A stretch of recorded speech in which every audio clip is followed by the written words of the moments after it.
Welcome to Damn Good Movie Memories with your host, Brian Davis. This podcast is the cure for your long commute and super boring workday.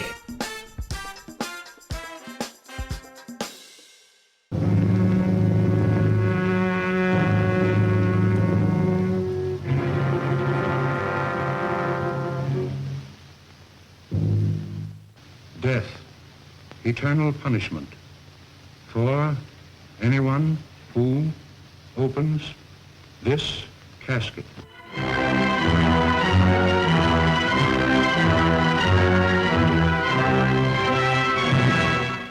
The mummy. Is it dead or alive? Human or inhuman? You'll know. You'll see. You'll feel the awful, creeping, crawling terror that stands your hair on end and brings a scream to your lips. There's nothing on earth like the mummy. You will not remember what I show you now, and yet I shall awaken memories of love and crime and death. Now I know his horrible plan. He is going to kill her and make her a living mummy like himself.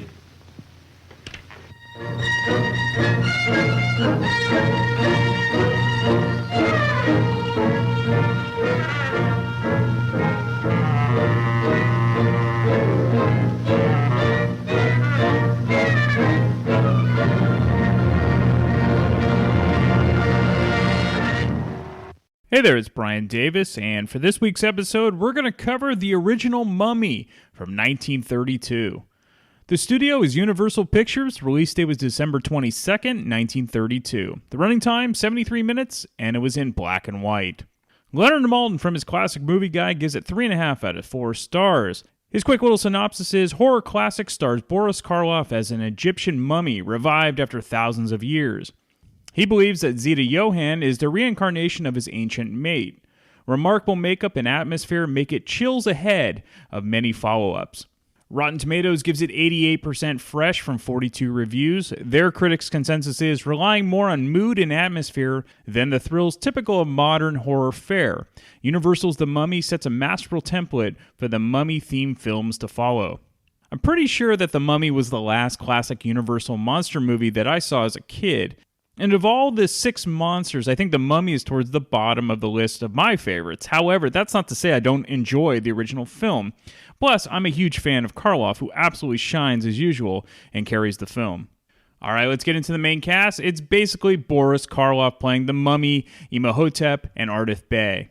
Now, I covered Karloff's early career in the Frankenstein episode. And in only a year from that film to The Mummy, he was in 10 films. Can you imagine today an actor in 10 films in a year? The biggest being the original Scarface with Paul Muni and The Mask of the Fu Manchu. Now, we'll cover some of the other cast and director in the making of the film now. Unlike the first 2 monster movies that from Universal, Dracula and Frankenstein, the main character was less of a monster, but almost a sympathetic character, as you will hear later. So back in the early 20th century, moviegoers and the population at large were just fascinated with the Egyptian culture due to the discovery of King Tut's tomb in 1922. This and the legend of ancient Egypt was perfect for stories and films to be made by Hollywood. Therefore, tales were spread that when descendants of ancient Egyptians were found dead, this must have been due to the curse of digging up the remains of King Tut and other findings. And by the way, the embalming process of mummifying a human in ancient Egypt took 70 days. The screenplay, written by John L. Balderston, was adapted from a story by Count Cagliostro, who was an Italian magician and adventurer and very much into the occult. His big power was supposedly hypnotism, which was used by Imhotep in the film as mind control. To direct the film, cinematographer Karl Freund made his directorial debut for a full-length American film for The Mummy. He had directed short films in Germany and was best known for his terrific cinematography work, and shot the film Dracula with Bela Lugosi in 1931 and then Metropolis back in 1927. Todd Browning, who was credited as the director on Dracula, was often difficult and overbearing during the filming of Dracula, and Freund is now considered the co-director by film historians. In many ways, The Mummy is very similar in the slower pacing to the original Dracula. Not only that, but the premise is similar in the sense of an undead person being on the hunt of the living, specifically beautiful women. And if you watch the almost hypnotizing eyes of Boris Karloff in The Mummy, they are very reminiscent to Bela Lugosi as Dracula.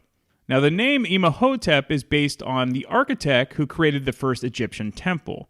And actually, the title of the film was originally going to be either Imhotep or King of the Dead before The Mummy was decided upon. Boris Karloff, who was just billed as Karloff at the time, was reunited with the groundbreaking makeup artist Jack Pierce, who you might remember if you listened to the Frankenstein episode that I did. He was the genius behind the Frankenstein monster makeup. Now, some of the fun shenanigans by the studio PR team at the time is that they publicized Pierce in preparation for the makeup and the money that he had studied ancient Egyptian embalming techniques for the use of makeup on Karloff. Now, this was all hyped by the film, but it made for great buzz, as you can imagine. And for most people, seeing the mummy on screen was sort of the first mummified visual a vast audience would be shown, since viewing actual Egyptian remains was not readily available even in library books. Today's modern society takes for granted that with a quick internet search, you can pretty much view anything you want in mere seconds. It should also be noted that the application and removal of Karloff's makeup for the mummy took even longer than Frankenstein, over 8 hours. So the wrinkled skin was a process of dried layers of cotton and spirit gum, which repeated over and over gave the look of the mummy in his revived form after being released from the tomb. It was a very tedious process and painful for Karloff to go through. I mean, Karloff was so tightly bandaged that he had to be wheeled around, and he didn't have a trap door to relieve himself either. Zita Johann, who plays Helen in The Mummy, was a very popular Broadway actress in the 1920s and had a major disdain for Hollywood and film acting. She was even quoted as saying that she had more respect for street whores than Hollywood stars. However, this was at the height of the Depression, and the money was too good for her to pass up on film. I guess we all whore ourselves out at some point, right? She only made 7 films to her credit. She was very much into the occult and reincarnation, which was a perfect choice for The Mummy. And later in life, when teaching acting classes, she would use her views towards the occult in almost a method acting style of teaching. Zita did not get along with director Karl Freund. Since this was his first feature film, he decided that he was going to challenge her so he could go back to the studio with claims that he had to deal with a difficult movie starlet. He went up to Zita and said for a certain scene she had to perform nude from the waist up. Zita caught on with what he was trying to do and called his bluff, and told him that she would do the scene basically topless if he could get it by the censors, which she knew he couldn't. As contentious as her working relationship with the director was, she adored working with Boris Karloff. She said he was the consummate professional, always knew his lines, even under the very laborious makeup process. And this was before actors were under union contracts that would limit the amount of hours they could work per day. It was not unheard of to work 18 hours a day before these regulations were put into place. In addition to the acting, the props were meticulously created to display the ancient artwork and the hieroglyphics. This type of process really added an authenticity and a warmth to the film that the sterile CGI of today just cannot replicate. Okay, let's get into the film. So it begins with the following message. Thee is the scroll of Thoth. Herein are set down the magic words by which Isis raises Osiris from the dead. O Amun-Ra, O gods of gods, death is but the doorway to new life. We live today, we shall live again. In many forms shall we return, O mighty one. The scroll, which is vital to the story, was made up by the screenwriter John L. Balderson.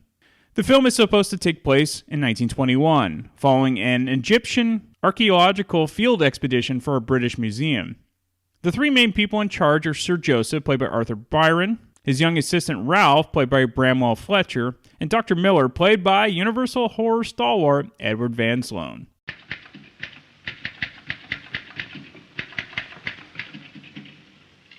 Trying to teach me a lesson in patience, Sir Joseph? Method is everything in archaeology, my boy. We always deal with our finds of the day in order. Well, it seems to me that that box we dug up today with the very peculiar gentleman over there is the only find we've made in the past 2 months that'll bring this expedition any medals from the British Museum. We didn't come to dig in Egypt for medals. Much more is learned from studying bits of broken pottery than from all the sensational finds. Our job is to increase the sum of human knowledge of the past, not to satisfy our own curiosity. Well, that's all very true, Sir Joseph, but after all, we're human. And a find like this, well, how can you wait? This is your first trip. I've been out here 10 years, and I'm more curious about that mummy than you are, and even more about that box. Wimple, Eh? the viscera were not removed. The usual scar made by the embalmer's knife is not there. I guessed as much, Miller.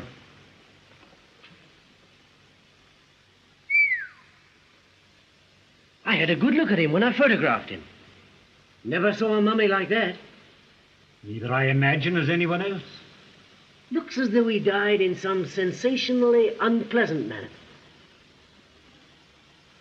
The contorted muscles show that he struggled in the bandages. Buried alive. Imhotep, high priest of the temple of the sun at Karnak. Poor old fellow, now what could you have done to make him treat you like that? An execution for treason, I suppose. Sacrilege, more likely. Look. The sacred spells which protect the soul in its journey to the underworld have been chipped off of the coffin. So Imhotep was sentenced to death not only in this world, but in the next. Maybe he got too gay with the Vestal virgins in the temple. Possibly. The priestesses of the temple of Karnak were the daughters of the reigning pharaohs. They were the sacred virgins of Isis. Maybe the answer's in that box we found buried with him. I see I shall get no more work out of you until after it's over. Come on. Let's have the box up there. Oh, the wood's so rotten it'll fall apart at a touch. Whatever it is, it's terribly heavy.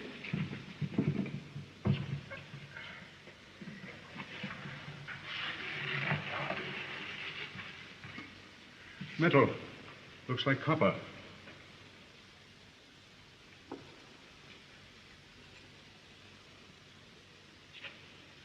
It's gold. I say, look here. The unbroken seals of the pharaoh Amenophis. Some temple treasure.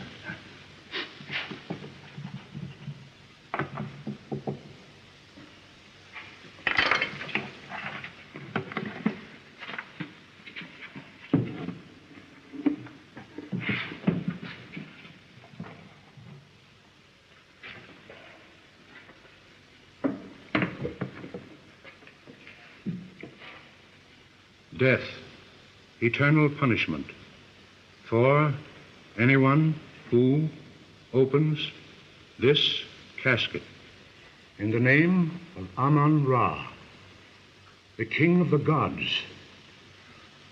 Good heavens, what a terrible curse. Well, let's see what's inside. Wait! You have read the curse. We recognize your mastery of the occult sciences, Miller. But I can't permit your beliefs to interfere with my work. Then why did you send for me this afternoon? As a friend and an expert. Because I saw this find was unique and I wanted your opinion on it. It is providential that you did. Oh, come, Dr. Miller. Surely a few thousand years in the earth would take the mumbo-jumbo off any old curse. Ach, I cannot speak before a boy. Come out under the stars of Egypt. Do not touch that casket. Go on with your cataloging. We'll open it later. You needn't think you can persuade me not to examine the most wonderful find of my whole experience out here.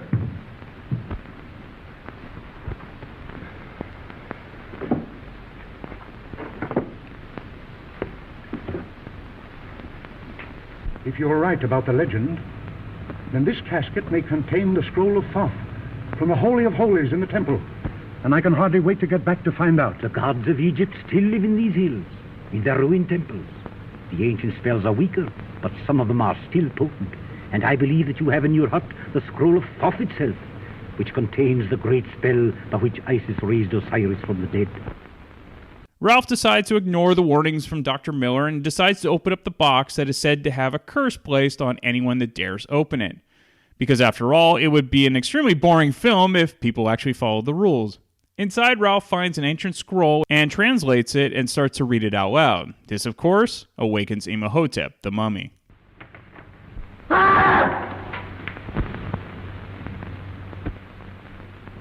What's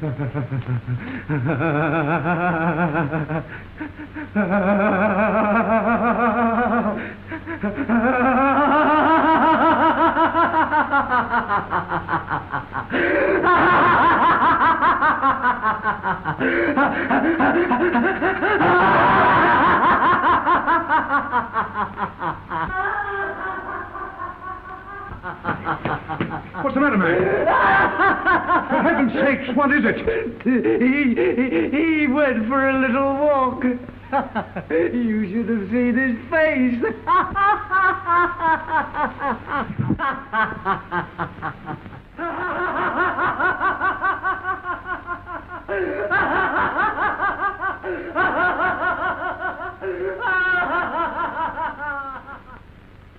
The maniacal laughter from Ralph is a definite nod to Dwight Frye and his character Fritz in the original Dracula with Bela Lugosi. You can even say there's a bit of Colin Clive from Frankenstein as well in that laugh. In any case, Sir Joseph sees the dusty handprint of the mummy left from where the scroll was taken by him. Now, what is crazy about the mummy coming to life scene is that for an incredibly laborious process of wrapping Karloff up as the mummy, you only see a brief shot of his head and torso. You don't even see him walking away. I mean, 8 hours of makeup for literally 15 seconds of screen time. Now, granted, the visual is still stunning today, but you have thought for all that time they would have filmed more. I totally understand the implied fright of the scene, but it was a wasted opportunity, ultimately, for my film taste. We then cut to modern times, 1932, and there is another Egyptian archaeological field expedition being done for the British Museum. This time led by Sir Joseph's son Frank, played by David Manners. We find out that Ralph went insane and died after opening the scroll before. We discover that Imhotep is masquerading as a regular person in Egypt under the name Ardith Bey, played by Boris Karloff. He puts makeup on his face so you can still see the wrinkles, especially around his mouth and chin area. What always makes the original Mummy the best of all the Mummy films is the dead-eyed facial expression from Karloff. He was just perfect. In any case, Egyptians under the ancient lore are not allowed to dig up the remains of their ancestors. So because of this, posing as Ardith Bey, Imhotep tells Frank that he knows where the tomb of Princess Ankhsu-Naman is located.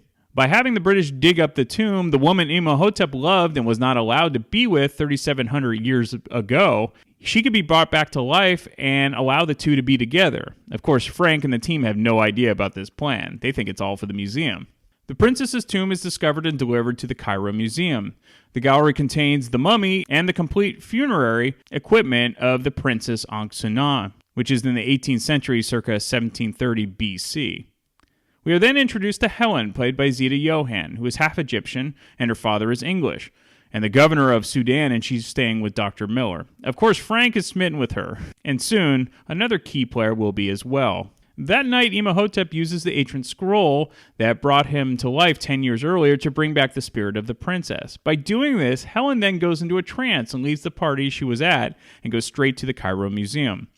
A car takes her to the museum and she tries to get in, but the door is locked. Frank tries to tell her that the museum is closed for the night, and then she passes out. Frank and Sir Joseph bring them back to the house for her to rest. While there, she continues to chant for Imhotep in her sleep using an ancient Egyptian language. Helen eventually awakens once a watchman at the museum disturbs Imhotep's chanting, and Helen has no memory of leaving the party. Now, fans of the band White Zombie will recognize the following line from Helen, as it was used in the song Welcome Back to the Planet, Motherfucker, on their Los Exorcisto album. Well, when we came to unwrap the girl herself... How could you do that? Had to. Science, you know. Well, after we'd worked among her things, I felt as if I'd known her. And when we got the wrappings off, and I saw her face, you'll think me silly, but I sort of fell in love with her. Do you have to open graves to find girls to fall in love with? During this conversation, Frank realizes that Helen's skull shape bears a strong resemblance to the princess in the tomb that he unwrapped. Sir Joseph receives a call from the museum security that one of the guards was found dead. It was determined he died of shock because no wounds were found on him. Sir Joseph also finds a scroll that Imhotep was chanting and realizes it's the same chant that Helen was reciting. Sir Joseph and Dr. Miller return to the house to find Frank and Helen kissing. Sir Joseph is horrified since he knows this is all due to the spell of the ancient scroll. They take Frank aside to discuss what they discovered. And while they leave Helen alone to rest, Imhotep arrives at the house to be with his princess. What became of the mummy of Imhotep? Somebody stole it. Look here, Dr. Miller. What's the matter with Miss Grosvenor? You still think that mummy was stolen, Sir Joseph? Yes, I don't know.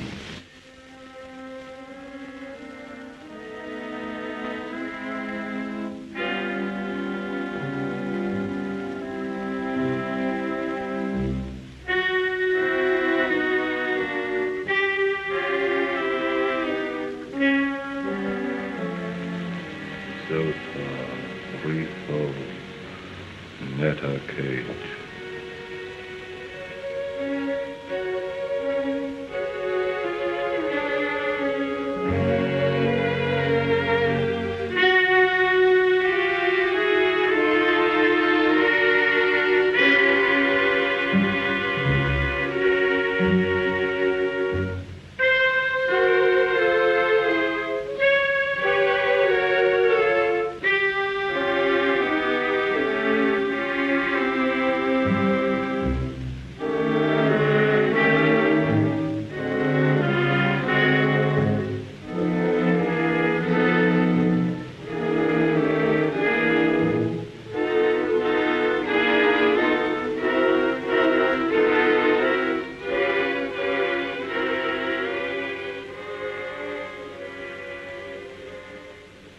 Thousand pardons.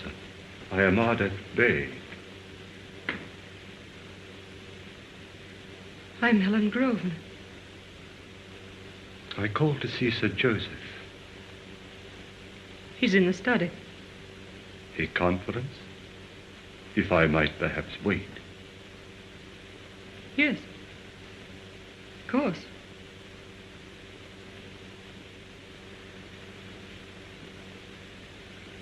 Have we not met before, Miss Grosvenor? No, I don't think so. I don't think one would forget meeting you, Ardeth Bay. Then I am mistaken.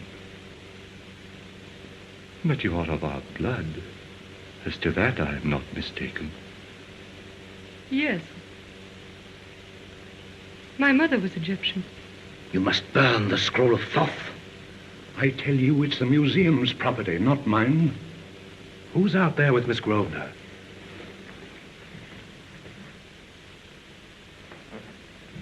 Ardeth Bay. He's come for the scroll. Ardeth Bay, Dr. Miller. I accept your invitation, but I find no solitary student with his books.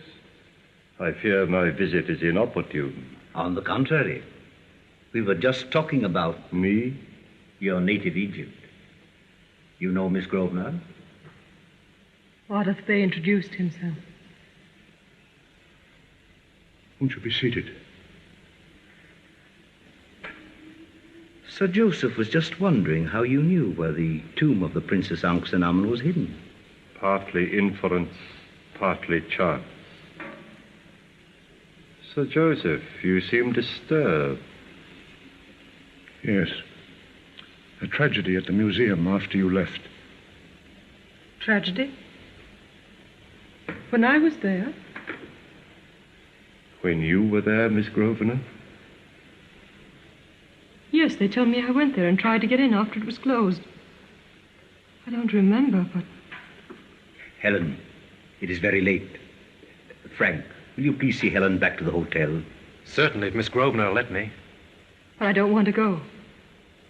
After what happened, you need rest badly. But I don't. I was tired. But I've never felt so alive before. Then as your doctor, I must order you to go. I'm not a child. Yes, please come. Then, Ardeth Bay, au revoir. But we must see each other again. I shall be honored. An unusual crime. A guard killed by a man who left a gift to the museum. A gift? A scroll, part of which was transcribed when it was first found. Here is the transcription. I cannot read the writing of a period so remote.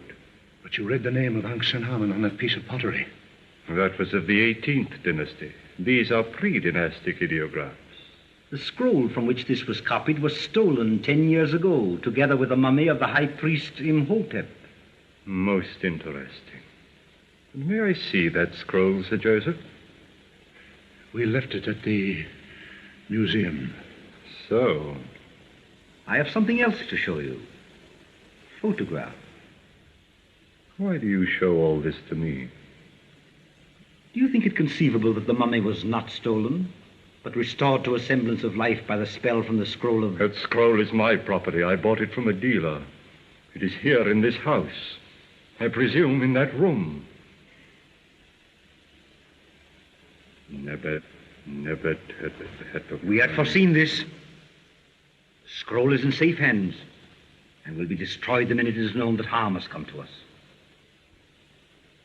You have studied our ancient arts, and you know that you cannot harm me.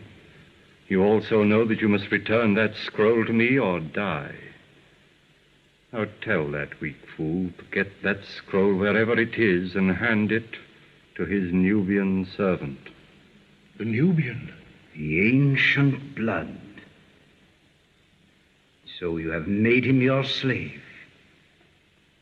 If I could get my hands on you, I'd break your dried flesh to pieces.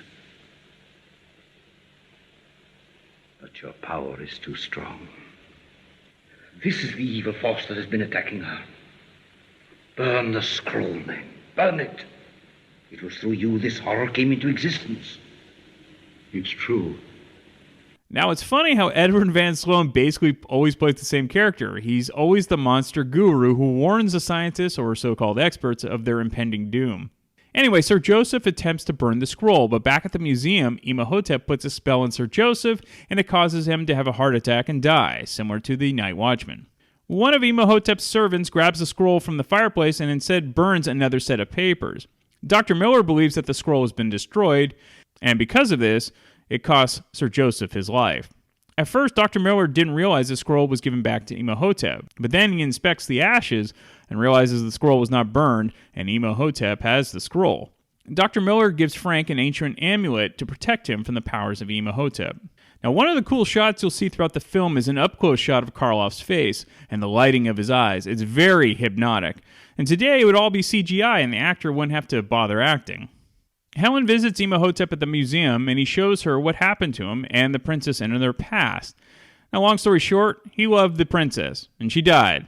He then steals the scroll and tries to use it to resurrect her. He's then caught and sentenced to death by his own father by being mummified alive. The scroll was also to be buried in a tomb with him. A nameless grave. The slaves were killed so that none should know. The soldiers who killed them were also slain, so no friend could creep to the desert with funeral offerings for my condemned spirit. Anxanamen, my love has lasted longer than the temples of our gods. No man ever suffered as I did for you, but the rest you may not know. Not until you are about to pass through the great night of terror and triumph. Until you are ready to face moments of horror for an eternity of love. Until I send back your spirit that has wandered through so many forms and so many ages. But before then, Bast must again send forth death. Death to that boy for whom love is creeping into your heart. Love that would keep you from myself. Love that might bring sickness and even death to you. Awake.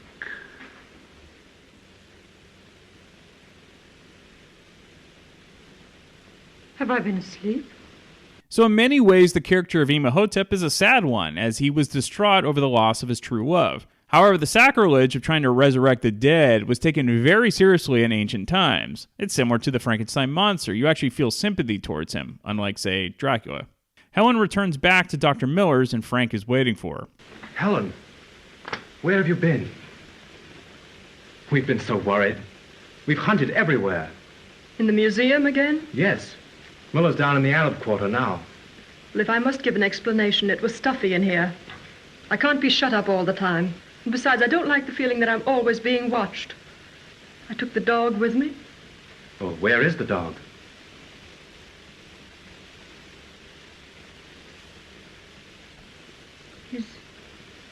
He's dead.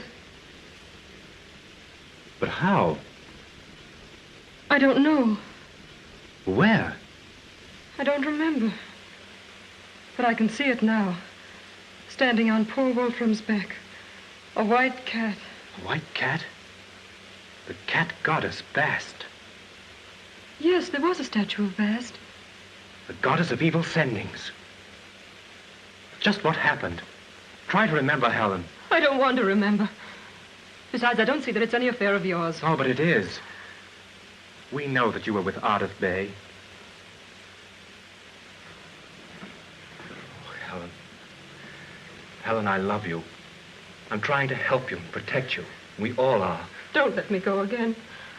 I'll try to get away, but you mustn't let me. No matter what I do or what I say, there's death there for me. And life for something else inside me that isn't me. But it's alive, too, and fighting for life. Save me from it, Frank. Save me. Oh, everything's going to be all right. Now that you've asked for help, I'll never leave you alone. I'll get Mrs. Miller down here with you, and I'll stay here till the doctor comes. And then we'll take you to my house. Oh, Helen, it's been such torture. I love you so. Now, Miss Farley, help me to get dressed and get out of here. It's come over you again, Miss Grosvenor. I must escape. I'm being held here. You must help me. But you told me when these fits came on I wasn't to listen. I have a friend. He's rich. He'll give you money. Now, you just lie down again. You know you mustn't get up. Well, if you don't want money, what do you want most? He'll give you anything. If only you'll help me to go to him. Do you want me to call Dr. Miller? No. I hate him. Mr. Wemple, then? I'll die if I don't get away from him. Now, it's killing me, do you hear? Please, please. Now, Helen, you must not do this again. You're always so exhausted afterwards. She's too weak to be removed, except to a hospital. I insist on keeping her here under our direct observation. But, Dr. LeBaron, you haven't told us what to do for her. She's getting weaker every day. You know that negligee I bought in Paris? Help me to put it on. And bring me my toilet things. I want some color. I want to look well. But you can't do that, my dear. They'd never allow it. The nurse would be sure No, to. we'll get rid of her. This is a plot, just between us. I want to look the way I did. Just a surprise for Frank. And I want you to bring him to me. You understand? In short, I have failed to make a diagnosis. Medical science is helpless in a case like this. Frank, go to her, and don't be angry with me. I couldn't resist her. Oh, but Helen, you shouldn't have done this. They shouldn't have let you. Just this once. Perhaps the last time. But you're going to get well. Then I know I can make you love me. I know I can make you happy. I do love you, Frank. And I'm trying to prove it. Because I'd rather die than live and lose you. But you're going to live. We're not going to lose each other. So, my dear, Don't scold me. Just feminine vanity. I wanted to look my best again. So you know more than I realized you knew. What do you mean? These impulses to go to him. The pull is too strong to withstand and live. I'm so glad you understand. Helen knows. She knows the moment she stops struggling, he will give her back her strength to come to him. But I don't want to lose my own mind and be someone else. Someone I hate. My dear, while you were growing worse, we tried to find him and failed. The next time the call comes, go to him. Miller, what can we do now? We can do no more. Ardith has beaten me. The next time he draws her to him, we must follow her. And then? We will destroy him. All right, there's about 15 minutes left, and it's up to Frank and Dr. Miller to fight off the powers of the mummy to prevent Helen from becoming his modern bride. It's interesting with the very early Universal monster films, the male love interests are almost always duds. Dracula, Frankenstein, Mummy, all of them. But in any case, I guess you can at least root for Dr. Miller, though now part of me always kind of roots for Karloff. And while the subsequent Mummy sequels become very repetitive, the original Mummy is a bit unique in the sense that you don't really see the mummy per se in its mummified state, with the exception of the beginning. In later films, you do, almost painfully some of the time, where the slowest thing ever still catches up with the people running away. But we'll cover those in future episodes. All right, some fun facts. During the past life sequence, towards the end of the film, there was supposed to be additional scenes where the princess lived during different parts of history, like ancient Rome and the Vikings, and then the Middle Ages during the Crusades. But the director felt it was too much and slowed down the film. And keep in mind, this film is very brisk at 73 minutes. So as I said before, the original Mummy film really does stand on its own compared to the subsequent sequels. The majority, if not all, have the characters of Karis as the main mummy. The original film poster holds the record for the most money paid for a poster at an auction, more than $450,000. The main music theme to the opening credits is the exact movement from Swan Lake used to open Dracula 1 year earlier. And what's interesting is my guest actually notices this, but he doesn't recall the actual name, and so it'll be funny. We'll talk about it soon. Nearly 20 years after directing The Mummy, Carl Freund was hired by Lucille Ball and Desi Arnaz to be the director of photography on their classic sitcom, I Love Lucy. Now, it was Freund who pioneered the technique of filming the series with multiple cameras in front of a live audience, a concept which made the notion of reruns possible. Prior to that time, almost all television programs were broadcast live and had to be performed twice, once for the Eastern Time Zone and then 3 hours later for the Pacific Time Zone. All right, as I alluded to, I have a great guest. It's the return of the great Ralph Vieira of the Rock and Metal Combat podcast, also the Almost Human page, which on YouTube, which is incredibly popular, the Vieira Vault podcast. He's also on thatmetalstation.com every Thursday night from 8 to 10 p.m. Eastern Time. And he also, as I forgot, I can't believe I forgot, he does so many things. He's also in the great band Thrash or Die, which we talk about. Now, part of the reason I'm doing this intro now is I tried to do it when I was talking to him, and there was some audio issues. So I may or may not include the original intro, but this is exactly what I said there. So there you go. You have it. And enjoy, Ralph. And I will be back next week to talk about yet another random movie from my DVD collection. At 10 p.m. Eastern Time. You are the hardest working man in podcasting and radio and YouTubing. And I'm so glad to have you back, Ralph. Welcome back. Well, smack on the gob there, Brian. How the fuck do I have time for anything? Well, you're like the mummy, very slow, yeah. But eventually you get there. Exactly. You're reading off my credentials. I'm like, God damn, man. Is there anything I don't do? That's what I'm saying. It's like I thought I had to sketch this all out. This is going to take all the time. Yeah, man.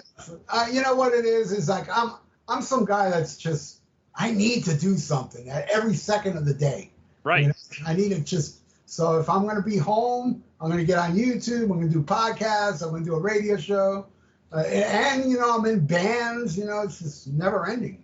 That's true. And let's not forget Thrash or Die. Now, is there a new album coming out? And I know you were recording.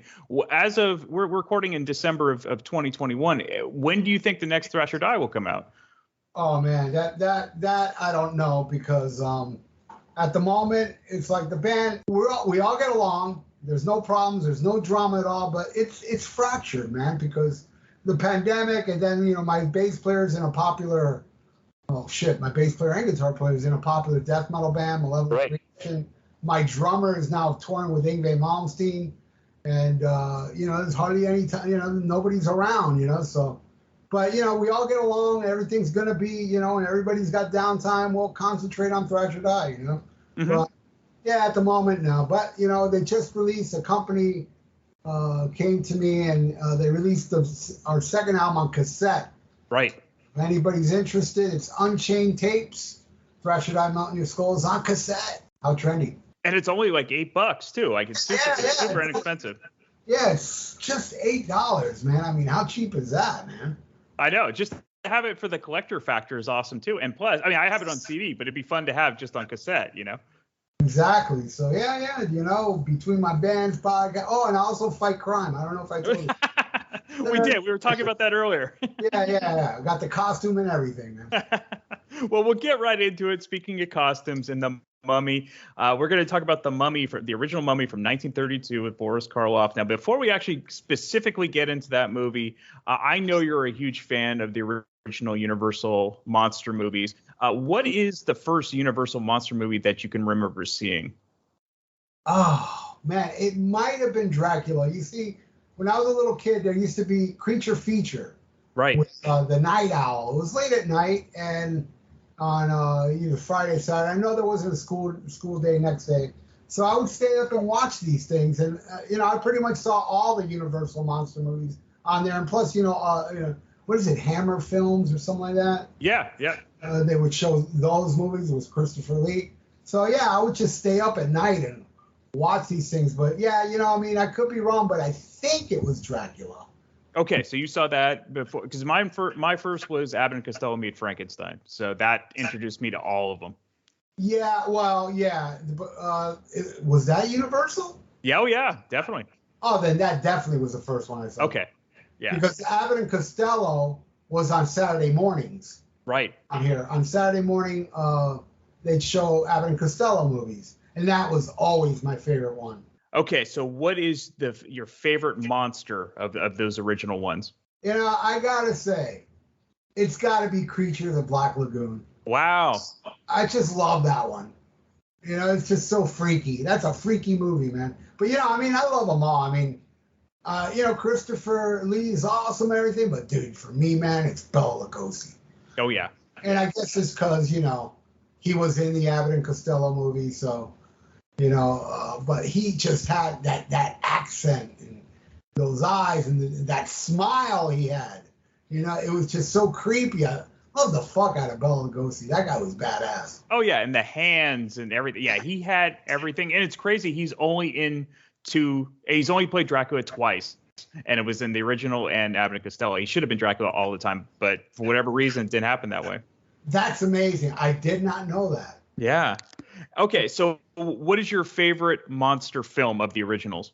Not including Abbott and Costello. Well, it can be that. If you want it to be that, it can be that. Yeah, that, and then I would go with Frankenstein, because Frankenstein was brutal, man. Yeah. Little girl getting, it was just a brutal movie. Like, looking at it now, it's like, wow, I can't believe they got away with this, 100 years ago. It's been like almost 100 years, right? Which is great. Yeah, 1931, I believe. And what's crazy, and I bet you know this, is the little girl scene was edited out for years, for about 30 or 40 years, because it was too heavy. Like because he killed her. I mean, he didn't realize what he's doing. And so I think in the late 80s they put it back in. They put in that edited part back in. So now modern viewers can see it, but it's still jarring even today. Yeah. I always was like fascinated by that. And yeah, that would be probably my favorite one of them all.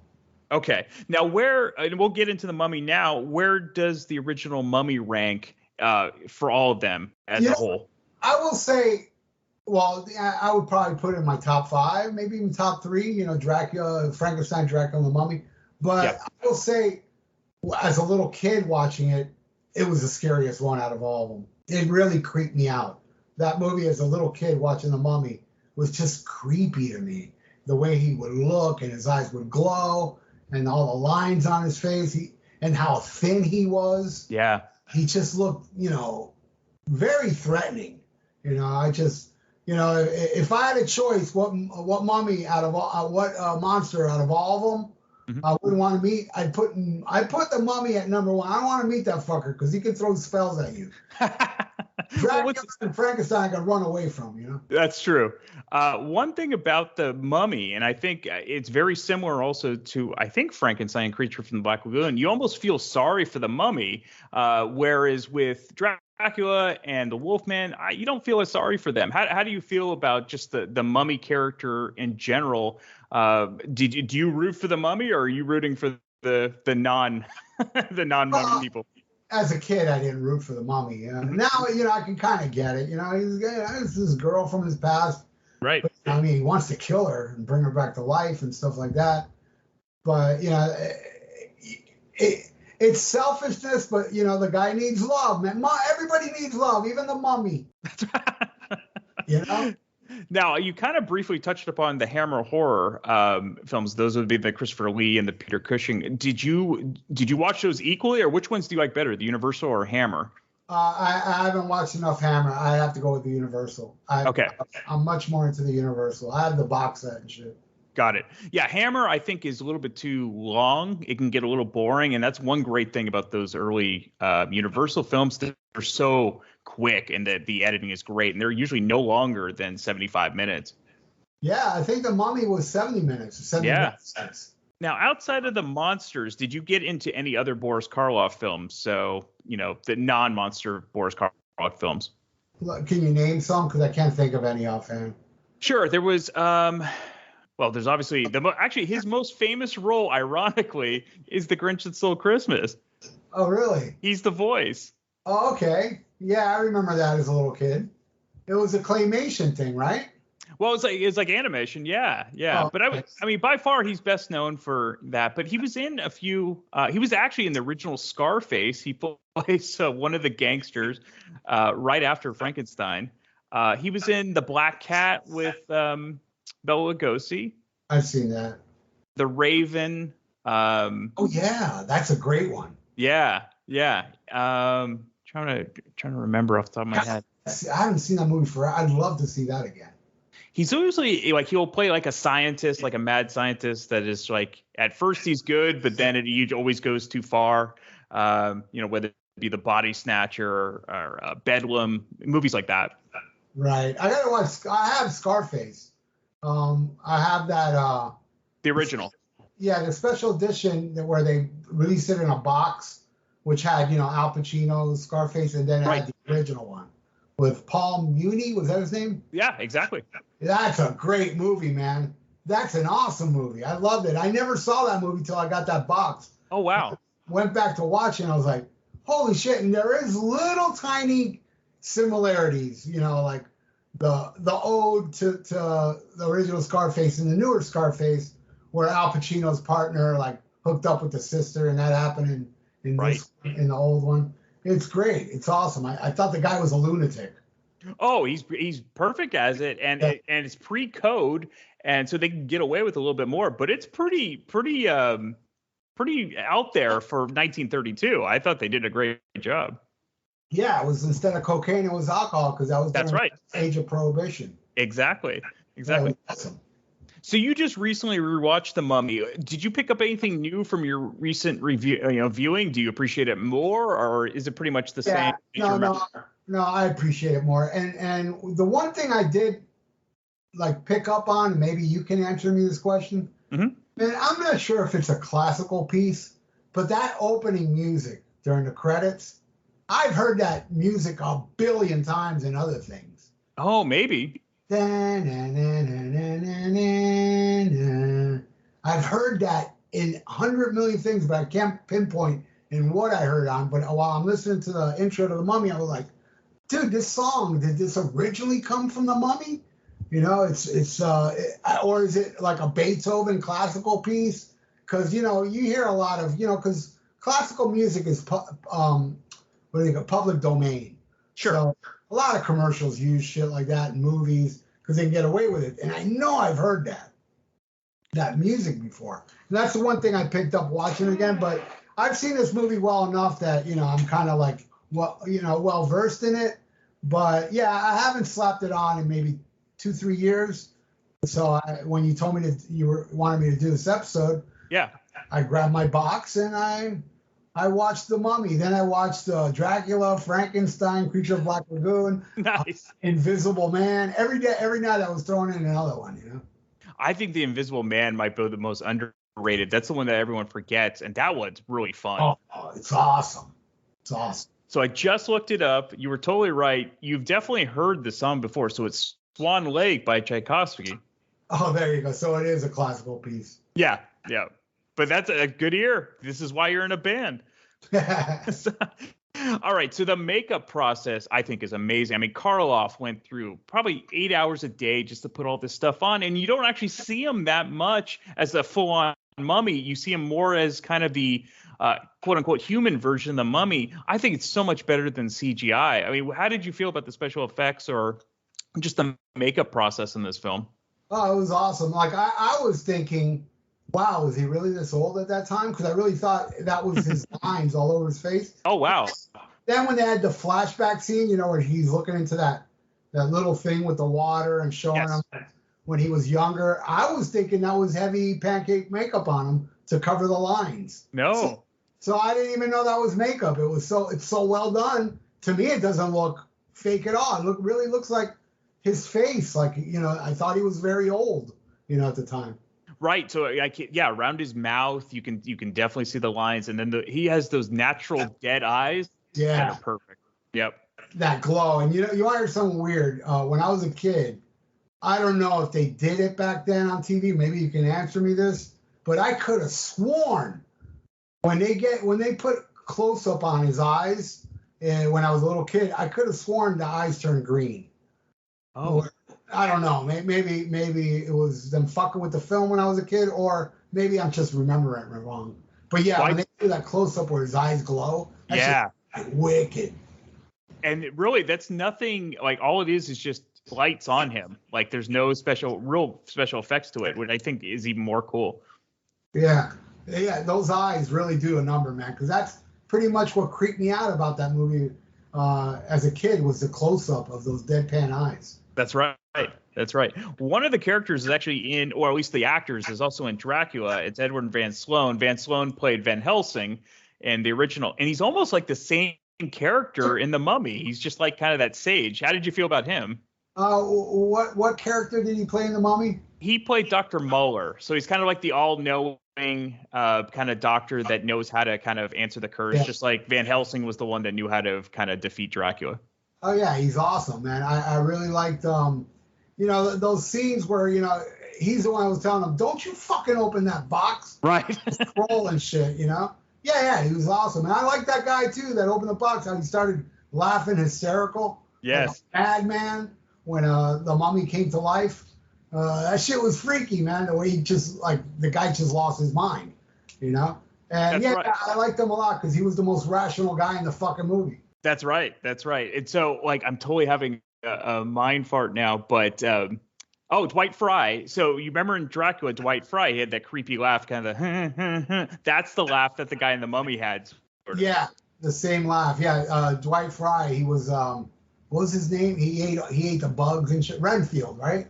Yeah, Renfield, exactly. And of course, you being a big rock fan, the whole Alice Cooper song, you know, the Ballad of Dwight Fry. Yeah, exactly, yeah.